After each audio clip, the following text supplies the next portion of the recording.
Have a new mimer from Shabbos Parshas Dvarim, Tafshin Chafei, Tishvav Nidcha.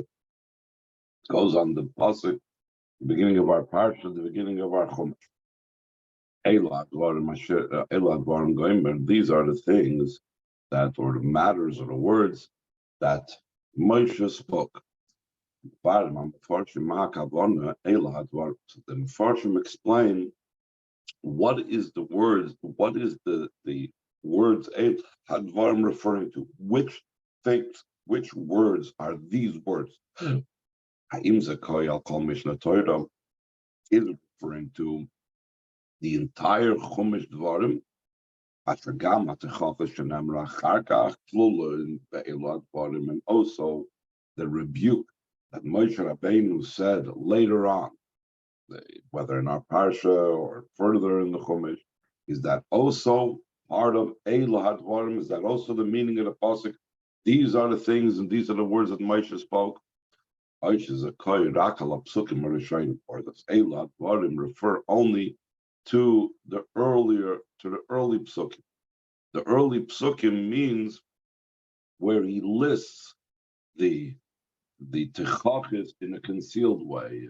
Dizav is referring to the golden calf, and the type of a lavan is that's talking about the man that was white, etc., etc. But the later techachis, things that are more explicit, the maraglim and so on, that's not included in Elad Dvarim. That's not what the words Elad Dvarim refer. So he says, according to Rashi's explanation, it's clear, as spoken about earlier in that Fabrengen, Tafshin Chafei, the Rebbe is very clear from the words of Rashi, that when it says Elad Dvarim, it's only referring to the first Sukkim, Shebahem Amar Moshe Divrei Techachas Beremes. That's the emphasis of here. That the Moshe Rabbeinu said words of rebuke in a concealed way, in a hint at a rebuke, as opposed to the rebuke that he said in a revealed manner. That's related afterwards in Mishnah Torah. For example, even in our parsha where it talks about the Chet HaMaraglim. So these things are not included in the words Elad Dvarim. It's a separate thing. Of course, it's all Moshe Rabbeinu spoke, but in the phrase Elad Dvarim, it's not part of it. So he's move on to the Rebbe said the point that it's not understood. What's the difference between the rebukes that are written here, these rebukes? That Moshe said them only in a way of a hint. To the rebuke that's written afterwards, that Moshe Rabbeinu said it in a revealed way. In other words, if Moshe Rabbeinu wants to rebuke them, and he feels that rebuke must be said in a concealed way, like it comes out from Rashi that Moshe Rabbeinu didn't want to embarrass, whatever it was, he didn't, whatever the reason was, whatever the motivation was, but why does he change it? He starts off with a whole bunch of rebuke in a concealed way, and then he goes to rebuke in a revealed way. Why this difference? Why this change of tone? Cannot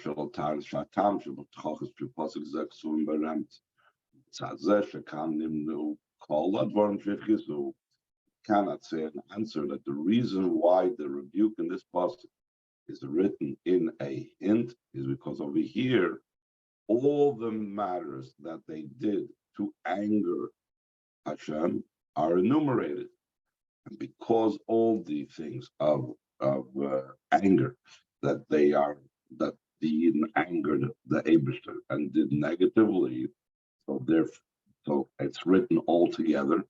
The ein makim limna is kama v'kama techachas yachad v'gol. There's no room for it. There's no place for it. In other words, it's inappropriate to enumerate many, many different rebukes together when you're doing it revealed. That's why you have to do it concealed. Where do we see this idea that you do not put together a whole bunch of rebukes together? Then Pirush Rashi with Parshas Ba'aloischa is similar to what Rashi explains on Parshas Ba'aloischa.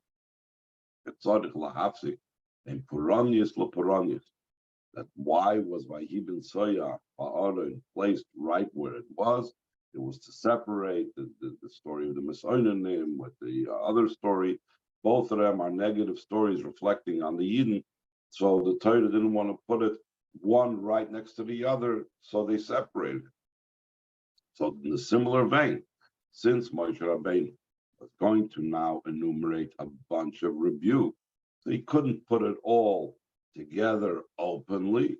So the only way how he could put it all together is by doing it concealed. So that's the reason why he had to put it in a concealed fashion, as opposed to other rebukes which were not concealed fashion. So he says, but the Rebbe says, but that itself is not understood. Yago for kasha. This itself is a question. Madua be'emes v'yitzarech Moshe Rabbeinu loymar is calling Yonei Atichacha Yachad. Why did Moshe Rabbeinu have to say all the matters of rebuke together? Meirish Chodesh Shvat, from the beginning of the month of Shvat, Sha'oz Amar Eila Hadvar, and then he said that these are the matters. Ad Zayin Adar, Kodesh Mistalpus, until the 7th of Adar, before he passed away. This was 5 weeks, 4 weeks of Shvat, plus the week of the month of Adar, a little bit more than 5 weeks. So it's 5 weeks' time that Moshe Rabbeinu was delivering and saying Mishnah Torah from the beginning of Chumash Dvarim till when he passed away at the end. This took place over some time. Therefore, he could have said everything separately. And he didn't have to say it in one immediately after the other.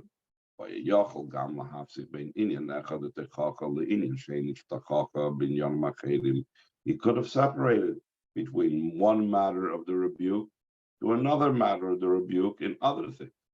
We know that Chumash Dvarim was Moshe Mepi Atzmei Amru, like we said also, I think we mentioned this in the previous mind. He said it on his own, but he said it Beruach HaKodesh. Fine, so the information was delivered to him Beruach HaKodesh, but he wasn't directed to say specifically all together, right up one after the other, and it had to be all in one time. Could have separated. Where do we see what could he be separated with? Because over time in Chumash Dvarim, he related many things related to mitzvahs. Why should we afford the Sefer Mishnah Torah, like it's detailed in the Sefer Mishnah Torah? So there's certain mitzvahs that are said over there that are either, like we mentioned in the previous mimer, either mitzvahs that are not even mentioned in the first 4 Chumashim, or they are mitzvahs that are being elaborated upon. So he could have first said about whatever complaint about the gold, and then said a mitzvah. Then another complaint about something else, about their complaints against the man, and then said another mitzvah. So why does he feel the need to conceal it, to say it in a concealed manner, so he should be able to put it all together? Don't say it in a concealed manner. Just separate it by different topics that you're going to talk about in the Chumash Dvarim. The mitzvahs, for example. If so, you could say the same thing over there in Chumash Bamidbar, about Loischa. What's the big deal over there? Moshe Rabbeinu could have divided any way he wanted. So he says in the brackets, the Parshas Baal Loischa. This is not the same to the words of Rashi in Parshas Baal Loischa. Shetzarich lahafsik bein paranis l'parani is that we need to separate between punishment and punishment. That's why he put in Vayibin Soya right in the middle. Sham meduber benegel l'seder aparshis k'moishen k'suvis b'toira. Over there, it's talking about the order of the parshas, the way they were arranged in the Torah. Since the Torah was arranged in a certain way, so the Hashem put in the parsha of Vayibin Soya, seemingly no connection with anything before or after, to make that division between the parshas. Aval kan medubar b'negea le'elad var masher diber Moshe.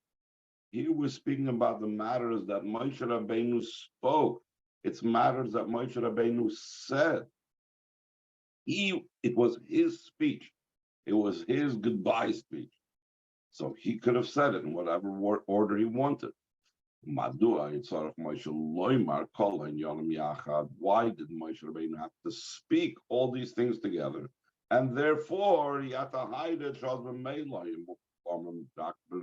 therefore, he was forced to say it only by way of a hint. He could have separated between one topic and another topic where other matters, because this was Moshe Rabbeinu's speech to the Yidden. He could have chosen himself how to divide it.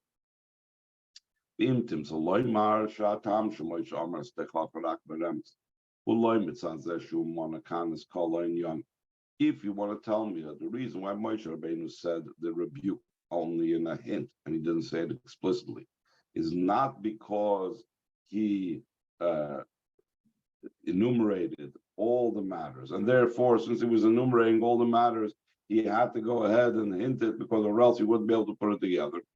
But rather,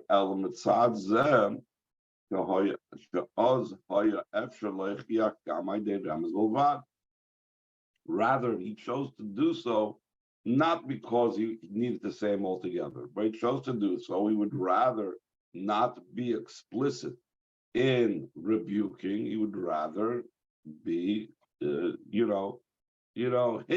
at the rebuke. Why should he say something explicitly not nice? But if that's the case, so how does that explain the other rebuke that's open? In the case of Magia Vikum to Moshe Yisrael, how does it come about by Moshe Rabbeinu? That he was a lover of Yidden. Then in other places he rebuked them openly. So in other words, the point is that if Moshe Rabbeinu felt that if there's a choice to do it openly or concealed, you should better do rebuke concealed. So why is he himself contradicted by later on saying it in an open way to rebuke? So the Rebbe goes on the bottom of the page. I'll say for Dvarim. The Oira Torah of the Tzemach Tzedek on the Chumash Dvarim. Nidha's case B'Yom Shiyav Kol Yosef Simcha was now printed in Tafshin Chaf Hey 1965. In these days, that should be transformed to days of rejoicing and happiness. Maksha Tzemach Tzedek Shai Lazum.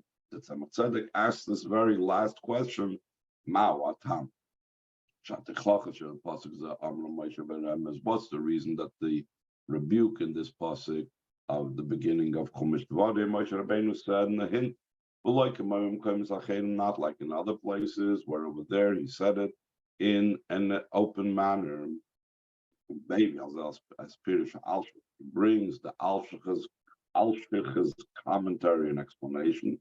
The Rebbe doesn't bring down what the Alshich says, and he says that it's a difficult explanation. He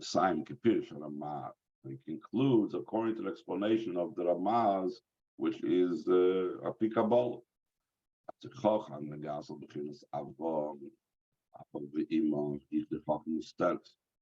The rebuke that matters and touches the levels of Chachma Bina is considered a concealed rebuke.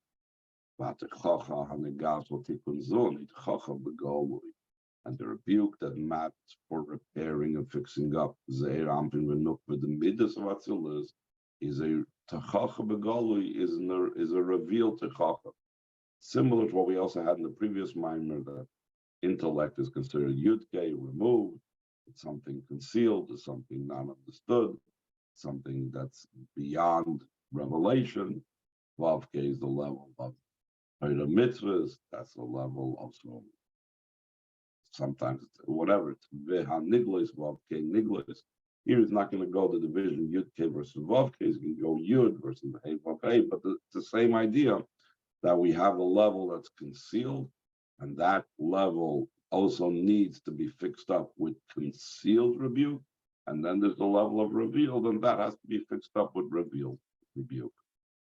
Fine, the Tzemach Tzedek explains the avoidus adam yesh ma avoidus mitzad naran, the avoidus mitzad chai yichid. The person service to Hashem, there is an avoidum from the perspective of nefesh ruach neshama, otherwise known as the koiches premium, the koiches that are internalized, that a person is aware of and feels on a constant basis, and those are the things that he serves Hashem with in a revealed way. The avoidus mitzad chai yichid is the avodah that have the levels of what's called koiches makifim, the transcendent soul power, levels of chai yichid. And around Bechinas Gilui Nefesh Ruach Neshama is a state of revelation. The Chai Yechida, hell and Chai Yechida is concealed. And we see that by which letters of Hashem's name Chai Yechida is connected. Shalachein Chai Yechida Merumazim Rak B'Yud V'Koitzer. Chai Yechida is hinted only in the letter Yud and the point on top of the Yud. Because Chaya is associated usually with the level of Chachma. Chachma to Chaya Baal Leha. So Chaya has to do with Chachma. Chachma is the level of Yud of Shem Yud Kevavke because it's like an Akuda, it's a point. So the Yud of Yud Kevavke, the way it's a Chelik al Kamimal, the way it's by a person's Neshama, that's the level of Chaya. Yechida, which is even beyond the level of intellect, it's a level of will, it's a level of the essence. That's hinted in the point on top of the Yud. The Yud Urak Nekuda, the letter Yud is only a point. Umekolshkin Akoitz, how much more so the point on top of the Yud, to Einafil Nekuda, it is not even a point. Ashenkin Gimla B'chinas Naran, as opposed to the three levels of Nefesh Ruach Neshama, Merumazim, Ba'isius, Hey Vav Hey. They're hinted in the latter three letters of Yud Kei Vav Kei, the Hey Vav Hey, Shem Oisius Mamish. They're actual letters, not just a point, not just a dot of ink on the page. Because Nefesh and Ruach Neshama, we know Neshama has to do. It says Neshama is Nishmas Shin Dal Yud Tevinem. So the level of Bina has to do with Neshama. That's the Hey, the first Hey of Yud Kei Vav Kei. Ruach. So this explains has to do with midos. That's the vav of Shem Yud Kei Vav Kei. Nefesh has to do with malchus. That's the last day.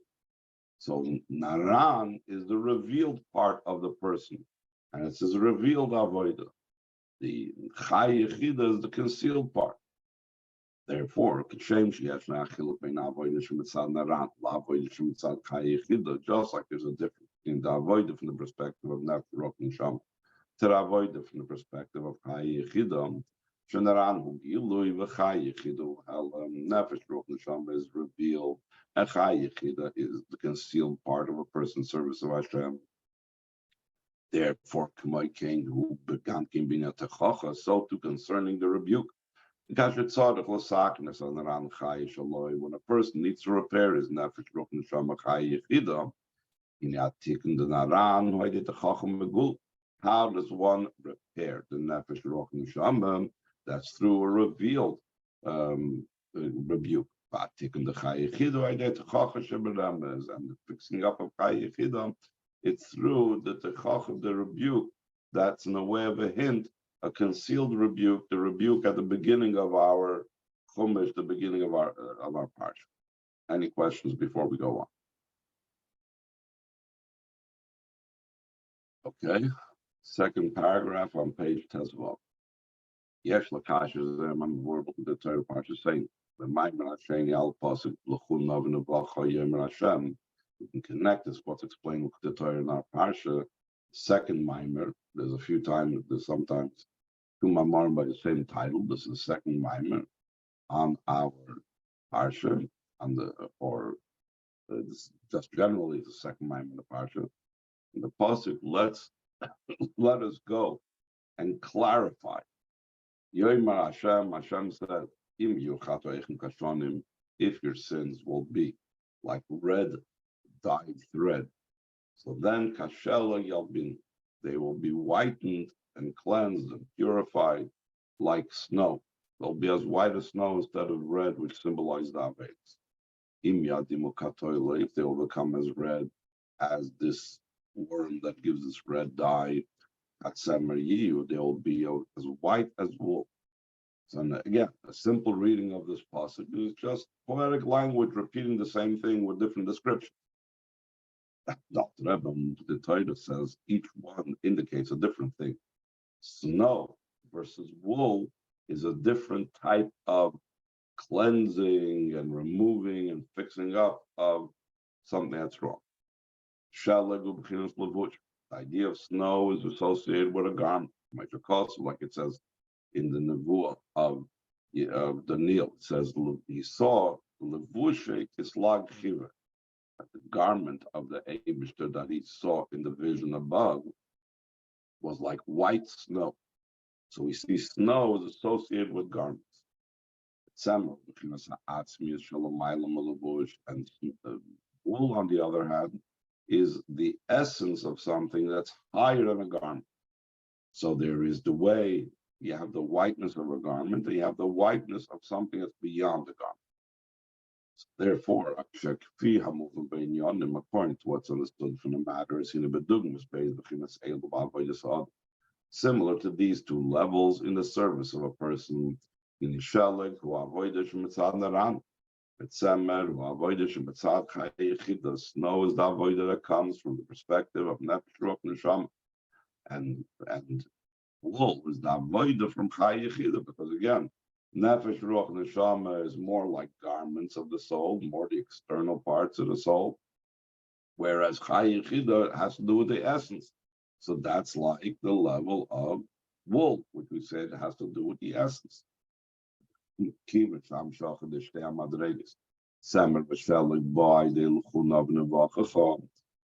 the hamshacha of both levels, whether it's the whiteness of the wool or the whiteness of the snow, comes through, let us to come and clarify this.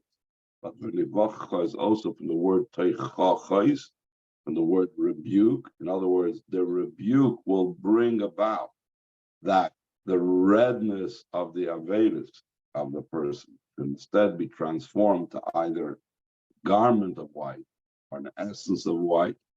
Movement is understood. That also in the rebuke, there are both types of rebuke. A revealed rebuke.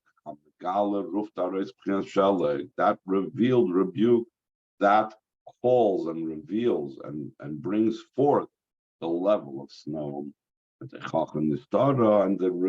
concealed rebuke that reveals and calls out and draws out the level of wool, meaning it draws out the Chai Yechida instead of just drawing out the level of Nefesh Ruach Neshama. All matters come down through Torah. The idea behind this is these two rebukes, the revealed rebuke and the concealed rebuke. Where do we see these two rebukes reflected in Torah study itself? The Torah, Panemius Nister the Torah, it's the revealed part of Torah and the inner concealed part of Torah. Through the inner part of Torah, comes about the wool, which is a whiteness that is beyond just a whiteness of a garment. It's a whiteness of the essence, meaning white indicates kindness, as opposed to red is negative, which is tachlis or pnimius achesed, the ultimate and the inner level of kindness. It has no mixture of judgment and severity whatsoever. That is the idea of the kindness of Tzemer, because it's a kindness of the essence. And in the essence, the kindness is such that it has nothing else mixed into it. And therefore, because it's such a powerful kindness, is a nimshach ad lamata mata, it's drawn down all the way to very much below. Even someone that fell into too much gold that led to the hate of the opposite, like Rashi explains, the much gold brought to the golden calf, etc. So even such a person that is so low, through the Techacha Megula and Techacha Nistara, which is a very high level, it's from the level of Tzemer, which is higher than a garment, It's the whiteness of the essence. It could reach so far, even to someone that has such a terrible Avera. Before Bilkut the Torah, let's explain the Torah, Yesh Eza Hagbola, that the level of snow has some type of limitation. Epis Hagbola, some type of boundary. It can't reach all the way because it's not the highest. As opposed to the level of wool, there's no boundaries. This is the novelty of the inner part of Torah.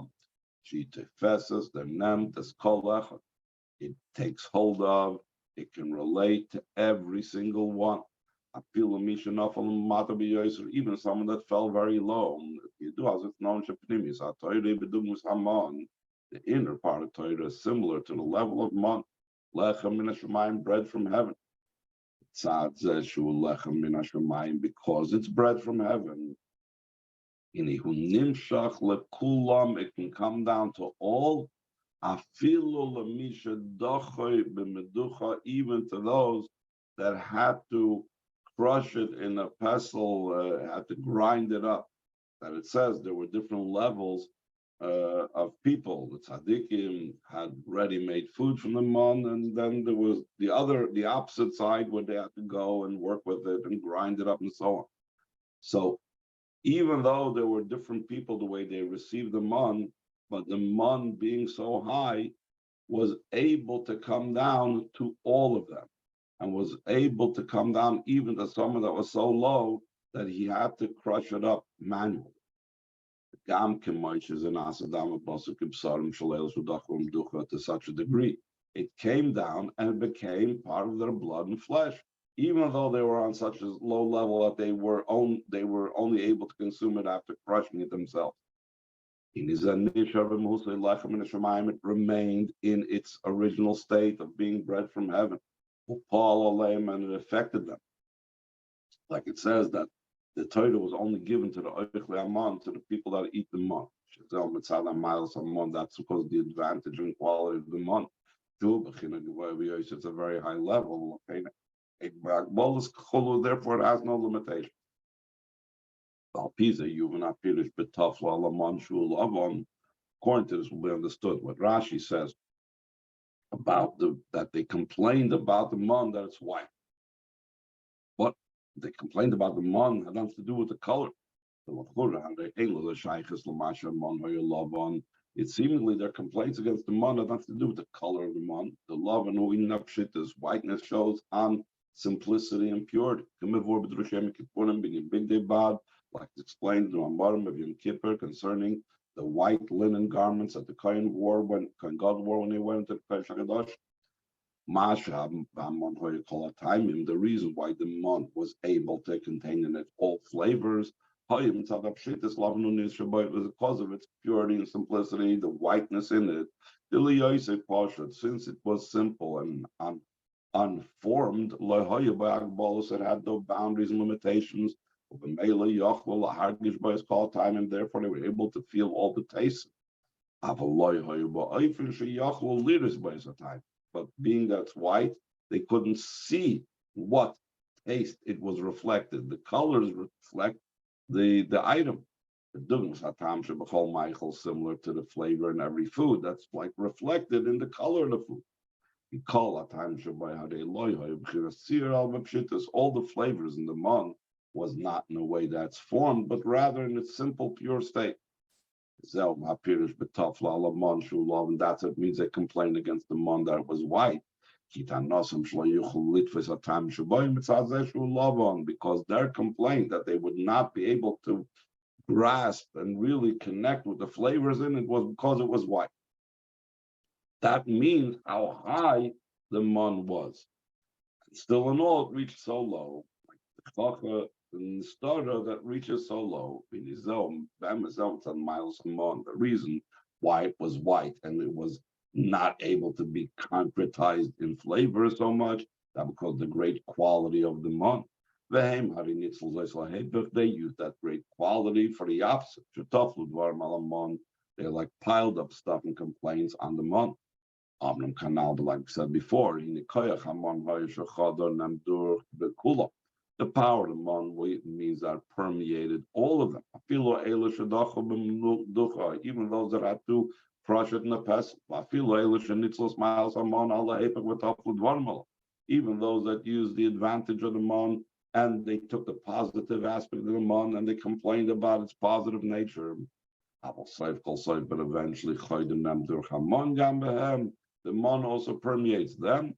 So too, it's in the inner part of the Torah. Chazal say, that the luminary in it brings them to good. That's why the Pnimis HaTorah, which is the Techacha, Nistara, the concealed rebuke, so that's the inner part of the Torah, it could reach to everyone as low as they may be, not as much as the Techacha Megula of the revealed part of the Torah. Any questions?